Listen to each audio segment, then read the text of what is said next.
ये तो बड़ी अच्छी बात है। एक फ़ोन की जगह अब आप उतने ही पैसों में 2 फ़ोन ले सकते हैं और ये स्टोर भी गुल्ली और बुल्ली के घर से ज़्यादा दूर नहीं है। जैसे ही गुल्ली और बुल्ली को डिस्काउंट के बारे में पता चलता है, वो दोनों ही फ़ौरन स्टोर पहुंच जाते हैं। लेकिन ये जहां भी जाते हैं थोड़ी बहुत बदतमीज़ी ज़रूर करते हैं। और जब सेल्समैन उनसे पूछता है कि ये क्या तरीका है स्टोर में आने का, तो गुल्ली कहता है कि हमारी स्पीड काफ़ी ज़्यादा थी, इसलिए हम आउट ऑफ कंट्रोल हो गए थे। लेकिन आपका जितना भी नुकसान हुआ है, मेरा दोस्त बुल्ली इसकी भरपाई कर देगा। अब आप मुझे आईफोन दिखाइए।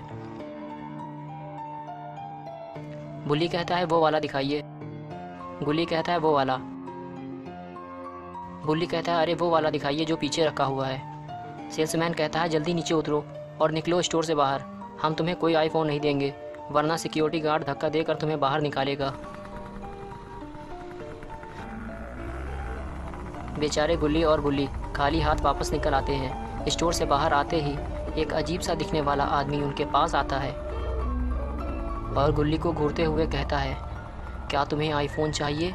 मैं तुम्हें दे सकता हूँ, वो भी बहुत कम कीमत पे। गुल्ली कहता है नया होगा या पुराना? वो आदमी कहता है कि मेरे पास नया और पुराना दोनों तरह के फ़ोन हैं। गुल्ली कहता है कि हमें 2 फ़ोन चाहिए, कोई फ़ोन हो तो दिखाओ, और कितने का दोगे? वो कहता है कि सिर्फ 10,000 का बिल्कुल नया आईफोन है, लेकिन अभी मेरे पास सिर्फ एक ही फ़ोन है। अगर तुम्हें और चाहिए तो तुम्हें मेरे साथ मेरे घर चलना होगा। गुल्ली कहता है कि हमें 2 फ़ोन चाहिए थे, हम कल तुमसे आकर ले लेंगे। ये कहकर गुल्ली वहाँ से चला जाता है और वो आदमी वहीं खड़े होकर गुल्ली को देखता रहता है। लेकिन सच बात तो ये है कि गुल्ली उस आदमी से फ़ोन लेना ही नहीं चाहता था, क्योंकि गुल्ली उस आदमी को देखकर डर गया था। वो आदमी ही थोड़ा अजीब सा दिख रहा था। घर पहुंचने के बाद गुल्ली और बुल्ली ने नेट पे सर्च करना शुरू किया कि कोई तो ज़रूर अपना आईफोन को कम पैसों में बेच रहा होगा। और तभी उन्हें एक सेलर का एड्रेस मिलता है जो कि सिर्फ 16,000 के 2 आईफोन बेच रहा है।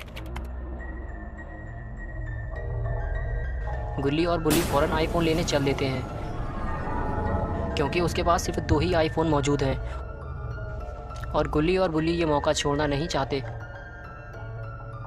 और अभी रात के 11 बज चुके हैं, लेकिन किसी भी तरह गुल्ली और बुल्ली को ये फ़ोन चाहिए।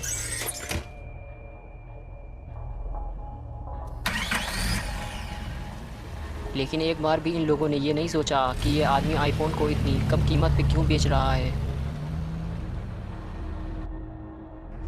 और जो एड्रेस दिया हुआ था वो काफ़ी दूर का था और वो इलाका भी बिल्कुल सुनसान सा था। वहाँ ना तो किसी के घर बने हुए थे और ना ही कोई इंसान नज़र आ रहा था। बिल्कुल वीरान, दूर दूर तक कोई आबादी नहीं थी।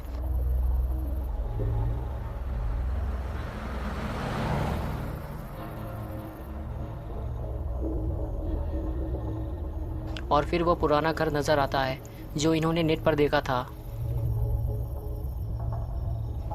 ये बिल्कुल वैसा ही था जैसा उन्होंने नेट पर देखा था।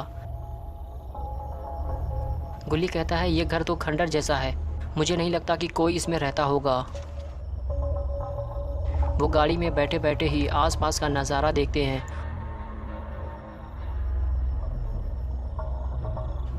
और फिर गुल्ली उस सेलर को फ़ोन लगाता है जो उसने नेट पर देखा था, लेकिन कोई भी फ़ोन नहीं उठाता। और गुल्ली दरवाज़ा खटखटाता है, लेकिन उस घर से लड़कियों के रोने और सिसकने की आवाज़ें आ रही होती हैं। ये आवाज़ें सुनकर गुल्ली भी वहाँ पहुँच जाता है और ये दोनों ही बड़े ध्यान से वो आवाज़ सुनने लगते हैं।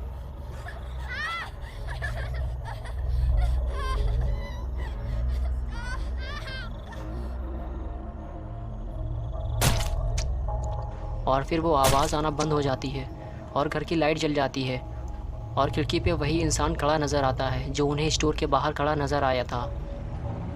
गुल्ली बुल्ली वहाँ से भागकर गाड़ी में बैठ जाते हैं।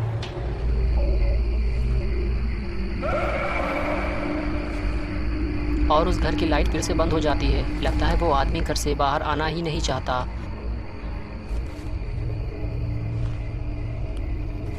लेकिन वो तो बुल्ली के पास ही खड़ा था। उसके पास 2 आईफोन थे और उसके कपड़ों पे बहुत सारा खून लगा हुआ था। बुल्ली कहता है कि तुम्हारे कपड़ों पे इतना खून क्यों लगा हुआ है, लेकिन वो कुछ नहीं बोलता। बुल्ली कहता है कि फ़ोन लो और चलो यहाँ से। तभी वो आदमी कहता है कि मेरे साथ घर के अंदर चलो, मेरे पास और भी बहुत सारा सामान है, मैं तुम्हें दिखाना चाहता हूँ। और वो मज़ा चखाना चाहता हूँ जो मैं सबको चखाता हूँ जो भी यहाँ आता है, और मेरे साथ तुम्हें भी बहुत मज़ा आएगा। ये सुनकर बुल्ली फ़ौरन गाड़ी स्पीड के साथ आगे बढ़ा देता है और वहाँ से निकल लेता है, और वो आदमी उन्हें देखता रह जाता है। आखिर गुल्ली और बुल्ली को आईफोन मिल ही गए, वो भी बहुत ही कम कीमत पे।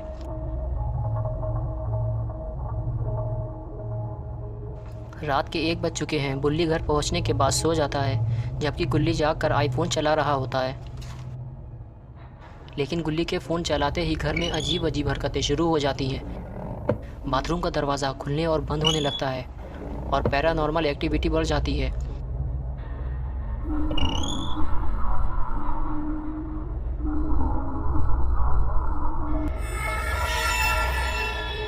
गुल्ली को ये पता भी नहीं होता कि ये सब क्यों हो रहा है। वो इसे इग्नोर कर देता है और बाथरूम जाकर देखता है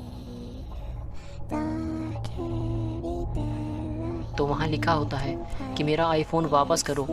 गुल्ली पास जाकर देखता है और फिर बुल्ली के पास भाग कर जाता है,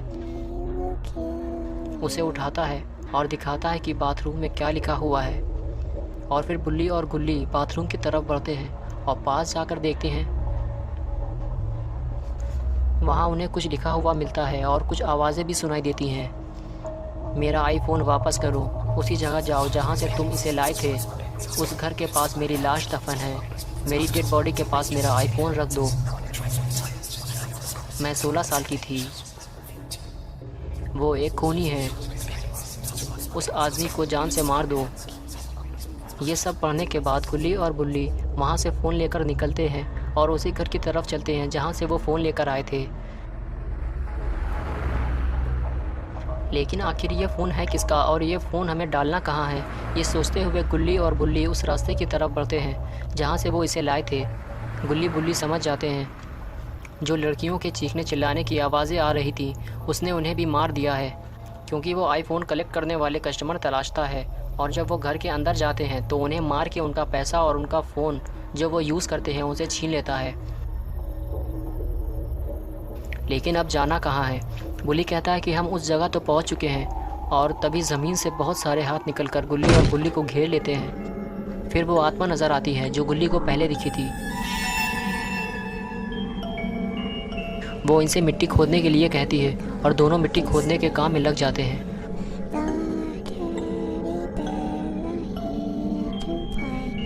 और मिट्टी हटाने के बाद उन्हें एक गड्ढे में बहुत सारे कंकाल और एक लड़की की लाश नज़र आती है। और उसके बाद वो आत्मा उस लड़की के अंदर समा जाती है और तभी लड़की उठ बैठती है। ये देखकर गुल्ली बुल्ली फ़ोन फेंक कर वहाँ से भागते हैं, और जब पलट कर देखते हैं तो लड़की को आता देख डर के मारे झुक जाते हैं। लेकिन लड़की तो अपनी मौत का बदला लेने घर के अंदर जा रही होती है, और अब वो अपना बदला लेकर ही वापस लौटेगी।